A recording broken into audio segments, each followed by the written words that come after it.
What it do, baby? It's Tyrik Wynn, and here is another episode of NJP, Navigating Journalism Podcast. And hey, we have the very first guest on NJP. It's my brother, Karvis Jones, over here, who is a production assistant for Bally Sports South. And I mean, this man is doing it. I mean, two-time Emmy Award winner. I mean, and then he just recently got nominated for some more Emmys. I mean, this man is killing it within the industry, been in the industry for 16 years. That's amazing. Yeah.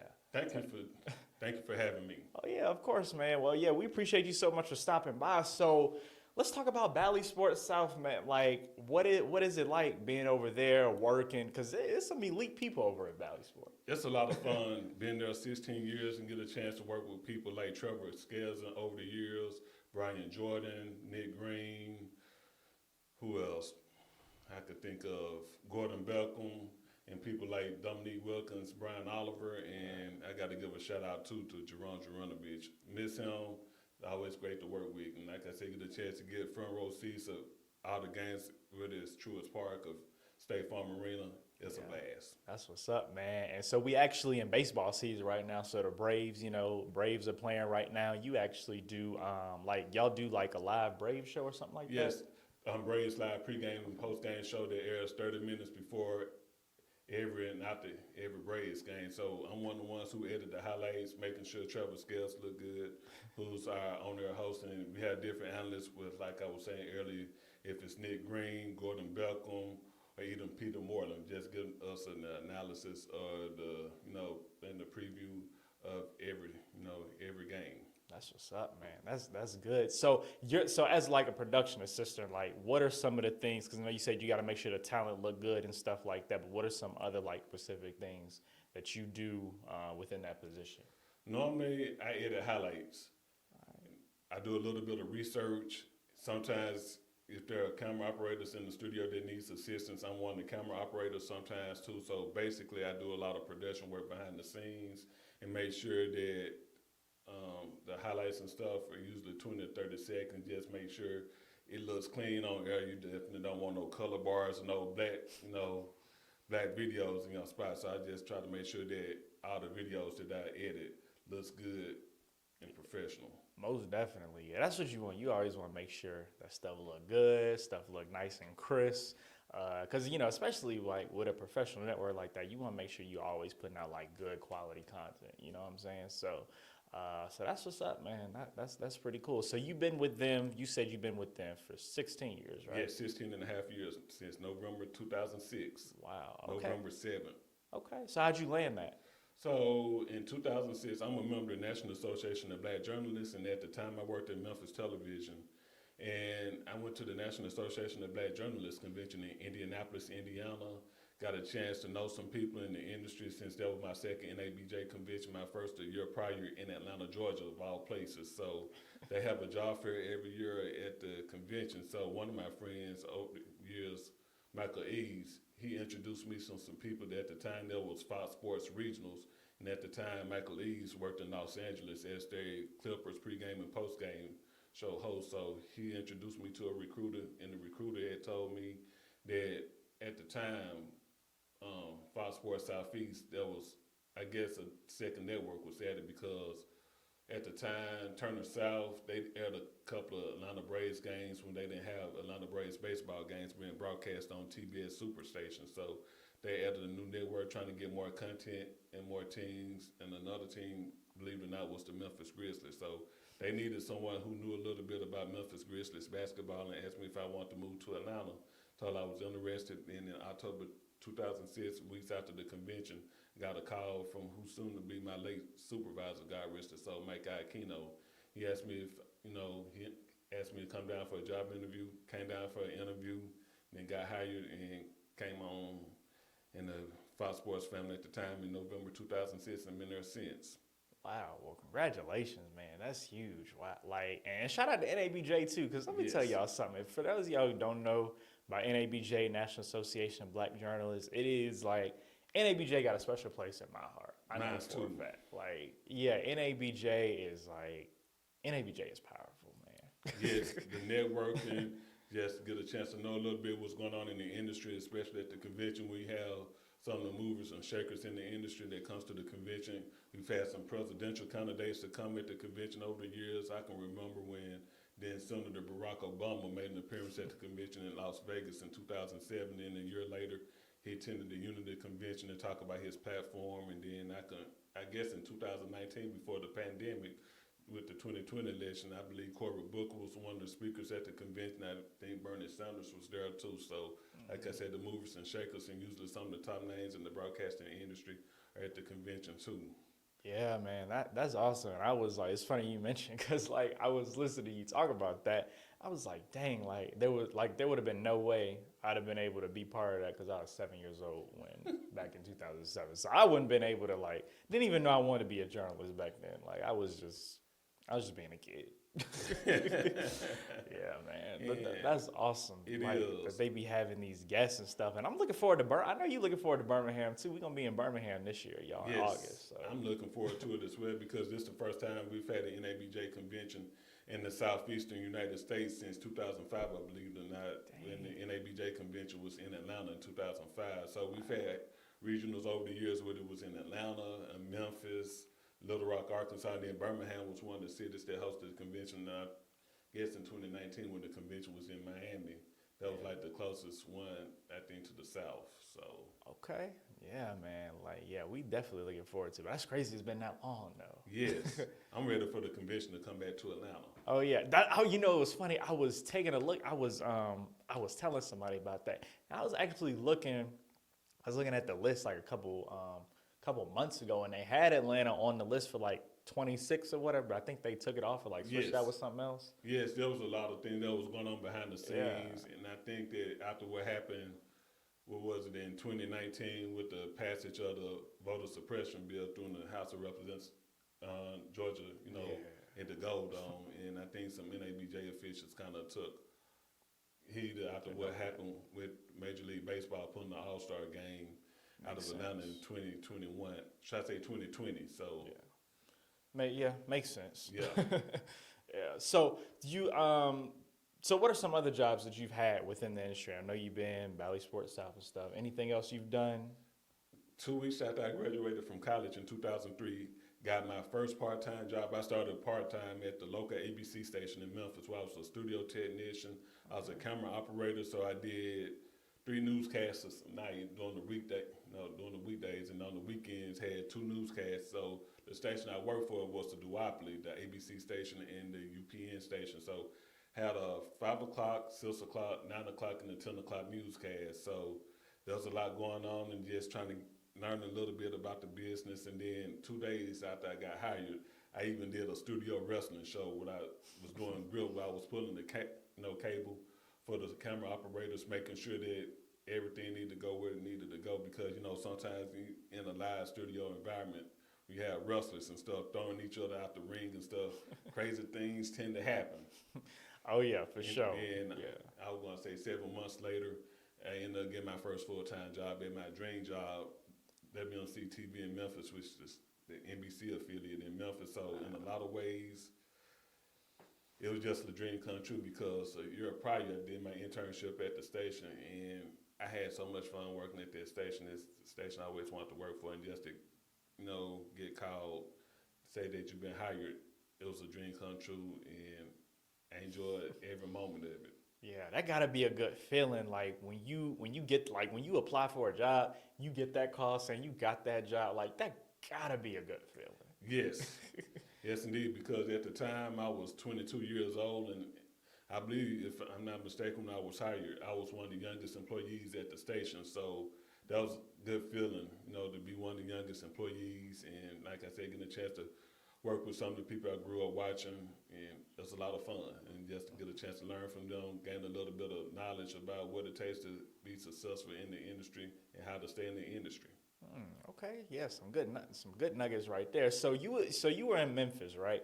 Now, what was the last time you've been to Memphis? I was in Memphis, believe it or not, last month. Oh, okay, you was in Memphis last month. Okay, Yeah, got you. because I still have family members who live there, and I'm originally from Holly Springs, Mississippi, just 30 minutes up the road from Memphis, and my hometown happens to be the birthplace of Ida B. Wells, and the oldest historically black college in the state of Mississippi, my alma mater, Russ College. Okay, yeah, Russ College. Yeah, I've been seeing they've actually been doing some pretty cool stuff with you. They like put you on like a building or something. What they do? They put a banner, believe it or not, a banner of a picture of me holding my Emmy statue. I won my second Emmy last year. So I've been a part of the Russ College family all my life. And when I was probably 5 years old, I attended Russ College Daycare, graduated from the Russ College Daycare class in 1986, dated myself a little bit, and then turned back around and graduated from the institution 17 years later. So just to see my picture on the campus in one of the busiest intersections in my hometown was a feel-good moment. And when I saw it for the first time,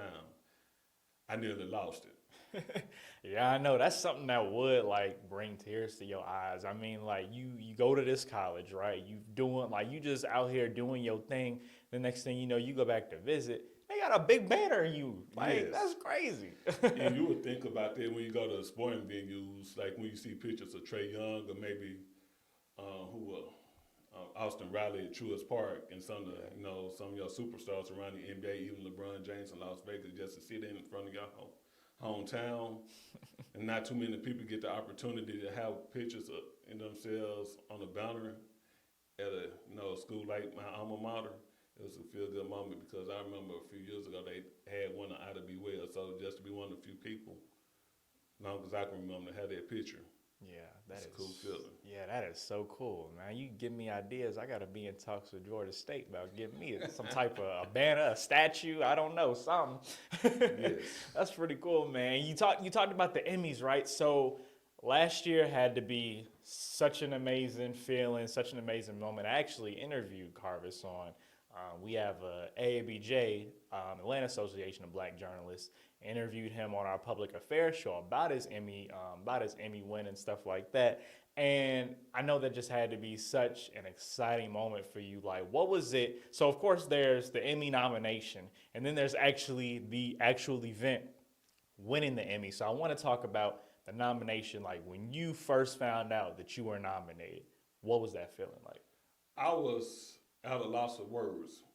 It was a lot of fun, and like I said, back in 2020, a whole lot was going on with the pandemic that shut the nation down, and then in 2021, everybody was excited at the beginning of the season where, the Braves were going to get an all-star game, and then all of that, like I said earlier, the Major League Baseball decided to move the game to Denver, and then that was a blow, but at the same time, just to see the Braves win the World Series and then winning the Emmy Award on the life and legacy of Hank Aaron, early, should I say, in 2021, Hank Aaron lost his life, and like I said, it was just a very somber moment just to reflect on his life and legacy. In the show I worked on, there was our first Hank Aaron weekend after his passing, just to talk, remember his life, and just for the fact that he's done so much for Major League Baseball when he was alive, on and off the field, and try to get more blacks into Major League Baseball, on the field and then in the front office. So just to reflect on his legacy, and like I said, with my name being called and stuff,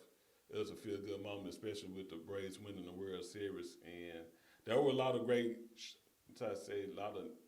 shows that were nominated too, along with four of the shows. And so just for the fact when my name was called, I was surprised because that was the first Emmy Awards, since the pandemic, because in 2020 and 2021 we had the virtual Emmy Awards. So just to be there in person, just to receive the Emmy statue, and just to make an acceptance speech rather.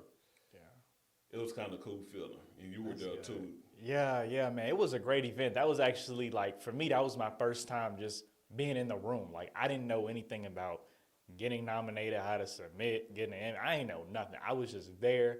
And it was crazy because when I was there, I was like just soaking up all the information, meeting all the people. I was going around asking questions. How did you do this? How you do that? And stuff. And so like this year I was able to submit. They ain't nominate me. But hey, look, I ain't mad because I already know it's coming next year. So, Yes, like you said, keep trying. And like I said, winning the Emmy Award or being nominated is hard. Yeah. So I've heard, because I was actually talking to a Randy Travis reporter at Fox 5. He was telling me, he was like, Tyrik, I done this like years and years and years, and I didn't get nominated. He was like, if you just keep trying, eventually you're going to get nominated. So you just got to keep going, man. That name sound, wow. When you talked about Randy Travis, talking about Memphis, he's another person who came in Memphis television. I remember watching Randy Travis when I was real little. And he's probably one of the reporters I always looked up to. Wow. And like you said, with Randy Travis and just so many people like him and Brenda Wood and the late Javita Moore, those people helped me so much throughout my career and just supported me and just giving me words of encouragement. And there's just some great people in the industry who's going to help you. And then when you was talking about Randy Travis talking to you, I was just remembering the late Stan Sandroni. For those who don't know Stan Sandroni, he was the person who discovered Today's Show host Hoda Kotb. So in 1999, when I was a high school senior, Highland Springs High School, he came to interview me for Student Athlete of the Week. And one of the things he told me that if you're good at what you do, just keep being, consistent, work on your reps, and if you're good at what you do, folks will find you. No matter how big or small the school is, if you're good at what you do, folks will find you. Wow, I love that, man. And that's kind of crazy because, this is stuff like I didn't know some of this stuff, but it's crazy. We've been touched by the same people. Yes, it's a small world in television. It is. That's a crazy thing. It's like everybody knows each other. Like all the news directors know each other, reporters know each other, anchor, everybody knows something. Like everybody, we all know each other. You're right. Yeah, man. So that's what's up, man. But just to what? So you win the Emmy, you holding the Emmy statue in your hand, right? I mean, Yes. you on the red carpet, everybody's taking pictures and stuff. What was the first thought that came into your head when you was holding that statue? It was a dream come true because I guess I've been in the industry 20 years now, and winning the Emmy Award wasn't the first thing on my mind when I first entered television. I just want to get my foot in the door, learn much as I can about the industry, get a chance to work with some of the people I grew up watching, and holding that Emmy statue was just all the years of hard work finally paid off, and just to win 2 Emmy Awards in 3 years. Wow, that's great, man. Just leaving my mark, and I just said to myself, just keep on doing what you're doing. Yeah, man, that's what's Turn it back. Oh yeah, for sure. Yeah, take it, run it back. Oh yeah, absolutely. And it's crazy you say that because it was like when you first entered in, you weren't thinking about an Emmy. I'm the complete opposite. That was the one thing I said. As soon as I said, when I entered into this industry, I said, I'm getting me an Emmy. That was one of the first things I thought about.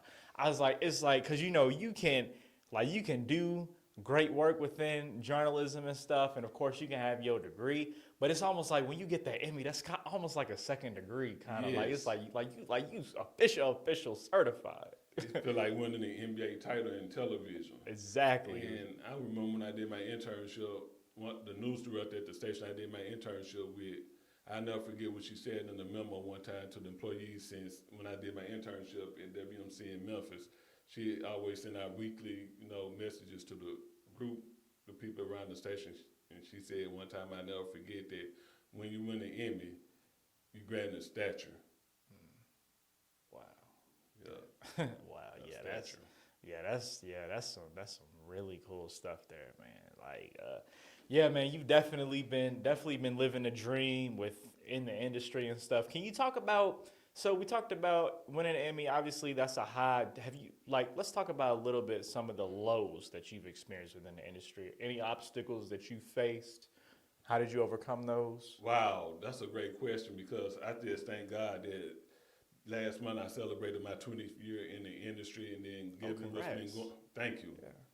And just given the fact that I've seen a whole lot in the 20 years, and I guess in late 2008 when everything was going on in the country with the recession that was going on and stuff, when I started hearing people getting laid off, I just thank God that I haven't been laid off, but just to hear some of my colleagues around the country who lost jobs due to the recession or just, changes in the industry. I haven't had that many lows, but sometimes I guess one of the things, I kind of early in my career that once you get more and more knowledge in the industry, staying on top of your game, you're always going to have some naysayers. So had a few of those naysayers at the beginning of my career talking about me behind my back, and I didn't let it kind of hurted me, but at the same time, I just said to myself that if I'm going to continue to do this, I have to do it for those behind me because I do not want to make one mistake that's going to cost somebody like yourself the opportunity to work in those newsrooms one day. So I was trying to look at the big picture. So I kept my head on high and then look at what God has done. He allowed me to move to Atlanta, Georgia, and about a few months later, those same naysayers ended up losing their jobs. So, like I said, if you're a person of faith, put God first in everything you do, your plans will always succeed. Amen. I love that, man. And I want to ask you, about that because that kind of made me think of another question, right? So I know if you're going to be in this industry, you're going to be moving to different states, different cities and stuff. I want to know that because like for me, I can say that, and you know, I'll be transparent. Moving is actually kind of, I wouldn't say it's a fear, but it's kind of like, I don't know, it's a little uncomfortable to be moving. I'm a little frightened by it. Like, how did you get comfortable with like moving from Memphis to Atlanta? Atlanta was one of those cities that's always been under my radar and get a chance to learn about the history of the city because I love to read history books. And one of the things that kind of inspired me to move to Atlanta if the opportunity presented itself was the city, you know, being the birthplace of the civil rights movement, just being the cradle of Black America, whether it was Maynard Jackson building the midfield terminal at Hartsfield-Jackson Airport just to see so many Black professionals that's making a name for themselves in Atlanta and, you know, a lot of doctors, professional people, whether that's in high tech, you know, variety of diversity of jobs, whether even in the airline industry with Delta Airlines being based here. So just to see so many, you know, professionals in one city kind of impressed me with the city. And then I knew a lot of I had a family members living in Atlanta at the time when I made the move. So that kind of helped me out a whole lot. So a lot of times I tell people if they want to move somewhere, learn the history of their community you're interested in moving to because Nashville was also another city I wanted to move to once I graduated from college because the Tennessee Titans were still new to the city. And then one of my sisters, she lived there and she was a student at Tennessee State University too. So just do your research. And like I said, sometimes fear presents opportunities. And like I said, change presents opportunities for better or worse. So when the opportunity presents itself, take advantage of it because you never know that when you're going to get that opportunity again. So For sure. Yeah, that's some good advice right there. don't be afraid. Yeah, you can't be afraid. That's some good advice you talked about because I can say when I was like on the job hunt and stuff, me personally, I didn't really do any research on. I mean, I did like research on the city. I didn't really like look at any of the history like that. That's a good idea though. Like you should look at the history. Yes, because in a lot of ways, I learned this from one of my mentors, Joe Birch. He grew up in the New York City area, and he's been in the industry 45 years. And one of the things that impressed me about him that he knows so much about the Memphis region because there's so much unique history around the Memphis area with the blues, the gospel music, and then of course with the civil rights history in the city. Some good, some not, so good, but he knows a lot about the city, and that would impress me. So I tell anybody that if you want to move to a city, just learn about the city, and then, like I said, know about the company you possibly want to work for because I think that's another plus, especially if you go to the NABJ convention where you talk to recruiters and stuff. Mm-hmm. They want to know, do you know what's going on, currently with current events, whether it's news, that's sports, sometimes maybe entertainment if you want to go to their venue, but they want you to know what's going on currently on the state, national. Mm-hmm. Yeah, definitely. Yeah, like when you that was good too. Like when you step in these rooms, like the NABJ convention, and you step in front of these recruiters, like you said, you got to know your stuff. And that was actually because I did the NABJ short course and in North Carolina A&T. We actually had current event quizzes like daily.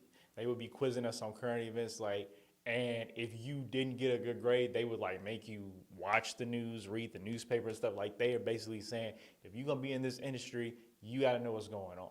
That's just period. Like if you're gonna be a journalist, know what's happening. Yep, I'm having flashbacks of reading old Ebony magazines for those who remember Ebony magazine back in the, I guess, late 90s, late 90s, and the Jet magazines. Yeah, that's funny. It's crazy. I don't think I've seen one of those on a coffee table. It's been a while. I know. Yeah, man. Yeah, but I do remember seeing some of those magazines and stuff. Yeah, And then that's growing up, my grandparents always had the TV on, the news, and then had on the coffee table the today's edition of the Commercial Appeal. So I was just fascinated just to see what was going on. Yeah, man. Do you still read newspapers? Yes, You still read newspapers? every day. The Atlanta Journal-Constitution. Sometimes I read the Commercial Appeal, USA Today, and of course ESPN.com. Since I work in sports, Yeah. so I just have to keep on with the latest that's going on in sports. And then when I go into work every day, I always have to go to baseballreference.com just to see what's going on and stuff. Yeah. Stat-wise for players, they're trending up or trending down. Yeah, absolutely. And another thing about sports, right? So sports is like you have to be knowledgeable about sports and stuff. So I want to know, being like for those who want to go into sports, right? Like what's a good way? Like let's say if I want to go into sports, I suck at stats. Like I can talk about sports. Like if you ask me some questions about like if we had a Falcons game, I'm talking about the Falcons. Like I could do that, but I suck at stats. Like I can't memorize stats.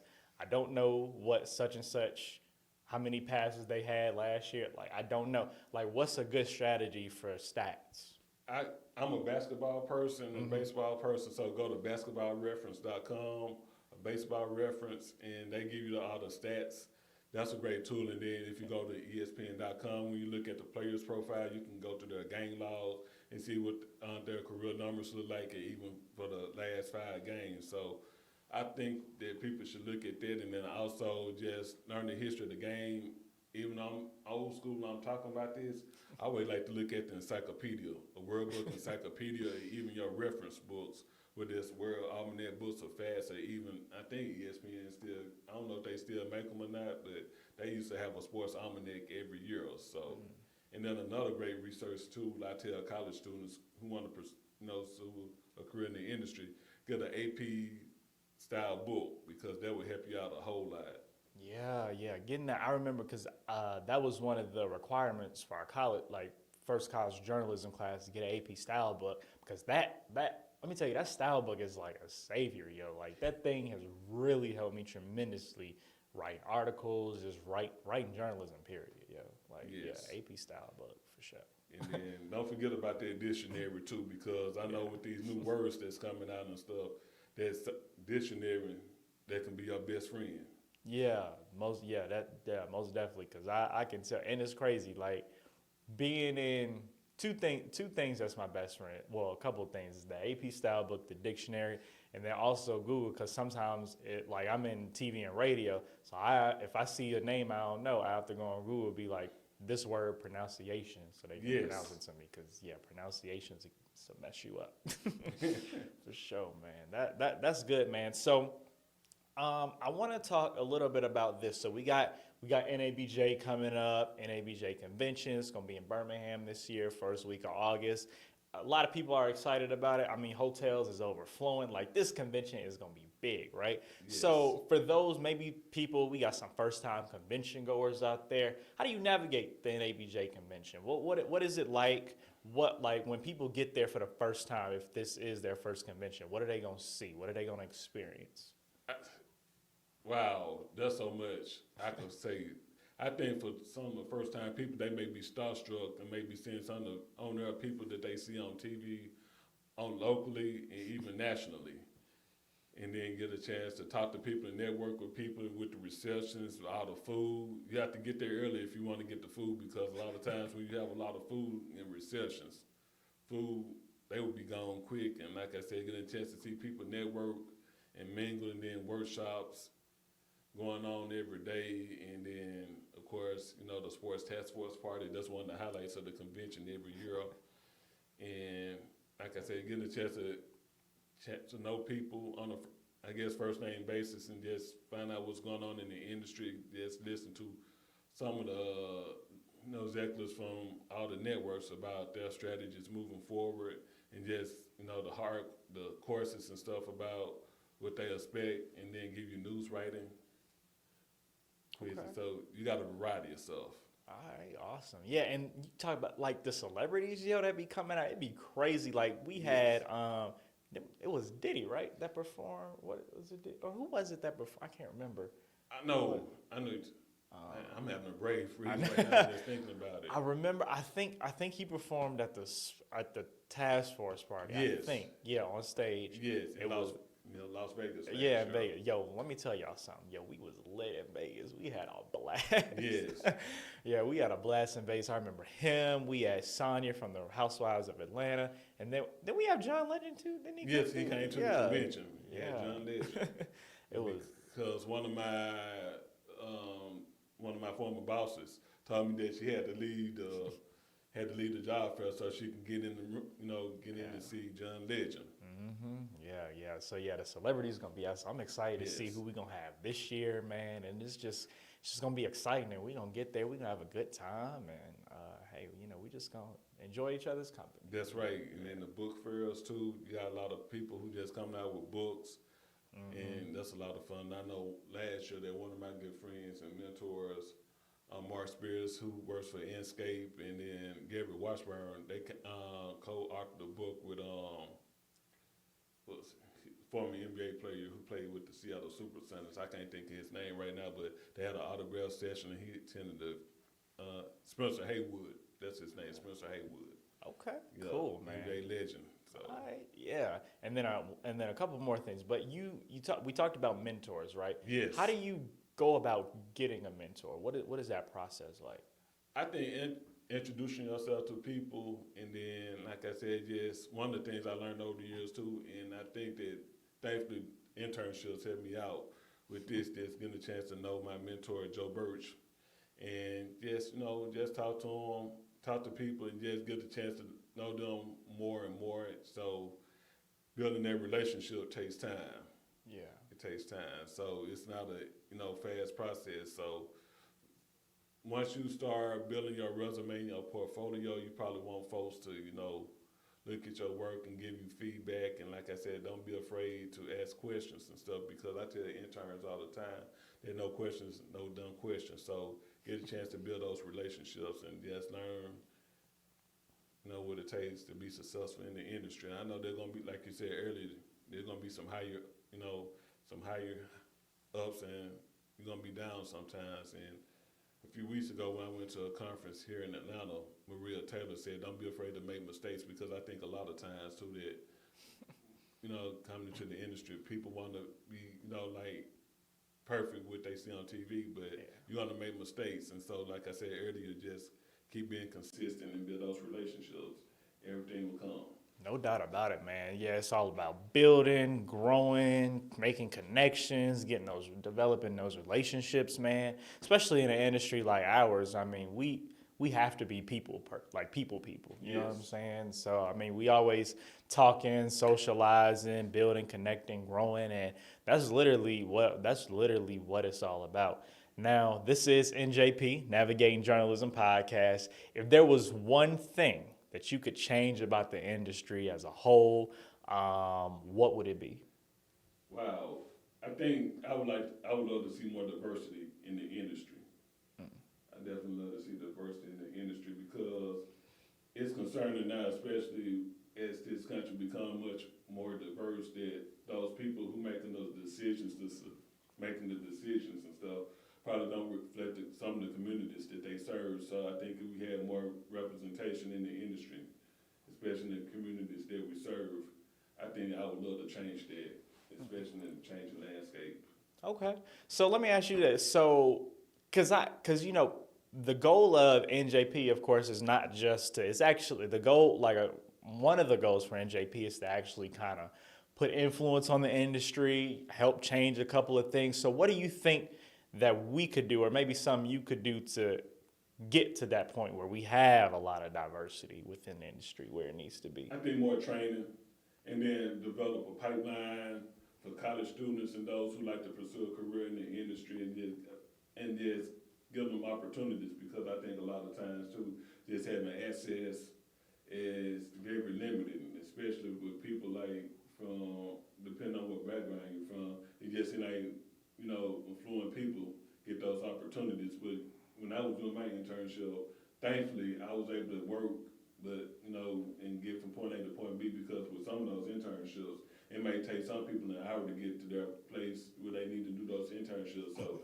I just think accessibility is important too, and just with those pipelines and making sure that people stay in the industry, because a lot of times people just graduate from college, maybe first generation of college students, may not have the disposable income they get from point A to point B, and that's why I think so many people leave the industry, because sometimes the pay could be low at the beginning of your career, and I just think that pay probably is another issue I would like to change too. That once you graduate from college, I think that especially with the cost of living going up and cost of living in some of these cities and stuff, are getting higher, but at the same time, the pay don't reflect the increase in numbers. So I would like to change that too. Yeah, that's fantastic that you said that, because I was actually talking to somebody about that the other day, and it's like the jobs, they're amazing. We want to go to these television stations, but the cost of living is like ridiculous, and then the bills, the monthly bills that we're gonna have, is not gonna be adding up to the salary. You know what I'm saying? It's like you're not making enough, and it's like, are the stations not catching up, or are they are they just low on funding and they can't pay? I want to know what the problem is. Like, what's the issue? And I think that over the years too, that as more companies and stuff are buying up stations, I think the industry has transformed a whole lot in the last 20 years since I've been in it, as you've seen more and more stations get bought out by these media conglomerates. And like you said, at the same time, I think some stations look at the bottom line. Yeah. Quantity versus quality. Yeah, of course. And one of the people who be buying up stuff is Byron Allen. That man is killing it. Yo, shout out to you, man. Yes. He's definitely been buying up some stuff, man. It'd be great. Like that, he's an inspiration for me, just to see him, watch how he move and stuff, buying stuff, stations and stuff. Yeah, the Weather Channel, one of them, and then with the possibility maybe even getting BET. I heard about that. Yeah. Him and a couple other people thinking about getting BET. It would be nice if they cut me in on that deal. Yes, like I said, that's why I think diversity is so important to have, diversity in ownership. Yeah, for sure, man. Well, hey, listen, I appreciate you so much for coming on the podcast, man. And of course, hey, listen, if you know some other great journalists in the industry that want to come on the podcast, hey, let them know, send them my way. We'd love to have them, man. Any closing remarks you want to leave? Don't be afraid to fail. And if you're a person of faith, put God first in everything you do. Your plans will always succeed. Amen to that. And go ahead, give everybody your social media too. Hey, my social media is at Karvis Jones. That's KARVIS Jones. That's on Facebook, that's on Instagram, and that's on Twitter. So I'm Karvis Jones on social media platforms. I'm not on TikTok yet. We're going to get you on TikTok. Yeah, for sure. You can also contact me on LinkedIn. All right, man. That's what's up, man. Like I said, appreciate you so much for stopping by. Y'all, appreciate y'all so much for tuning in. It's another episode of NJP, Navigating Journalism Podcast. We're going to catch y'all next week. But before we go, of course, make sure y'all go and support the merch. The merch is out. Got this NJP shirt on right now. And then, of course, we got some other NJP merch as well. You can go to the link in my bio, my Fourth Wall account link in my Instagram bio, Tyrik Wynn, iHeartMedia. You can go check out all of the merch. And then, of course, we got some other things within the collection, like the Tyrik Wynn collection, the I Am a Winner shirts. We got bucket hat shirts, joggers. I mean, you name it, we got it. So listen, go support the merch. Have a field day on the website. Go support your boy. Then, of course, tag me in the stuff, and of course I'll reshare it and all that stuff. But yeah, I appreciate y'all so much for support, and of course you can catch me Monday, Tuesday, Wednesday on your iHeartRadio platforms, and check me out. You can catch me on the air. I'm on the air from, I believe it's like 10 to 6-ish or whatever, so you can catch me out on the air there. And of course, next week we're going to have another episode of NJP and another fantastic guest. Appreciate y'all so much for tuning in.